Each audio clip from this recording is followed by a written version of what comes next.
May tanong na siguradong magpapainit ng usapan. Si Justin Brownlee at si Michael Jordan may pagkakahawig pa sa galawan?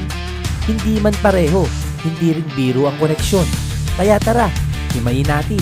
Walang atrasan, walang preno sa diskusyon. Sa huling segundo, sino ang aasahan? Si Brownlee sa Hinebra, laging handang lumaban. Si Jordan naman, pag bola'y nasa kamay, game winner kung game winner, kalaban siguradong patay.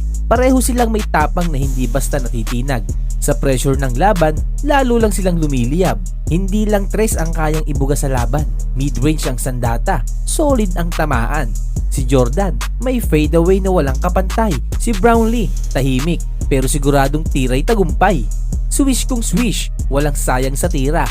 Kapag uminit na, depensa mo'y wala ng silbi pa. Hindi lang scorer, kumpleto ang galawan.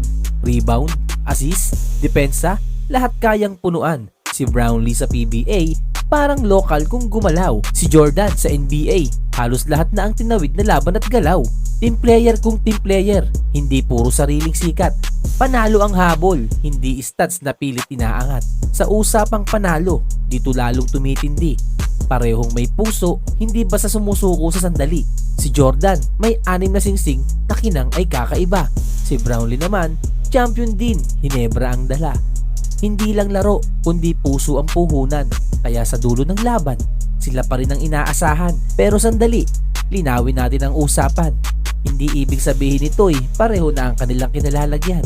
Si Jordan ay GOAT, alamat ng laro. Si Brownlee ay hari ng import sa PBA sigurado.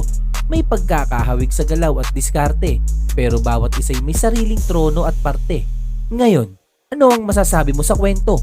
Magkahawig ba sila o malayo sa totoo?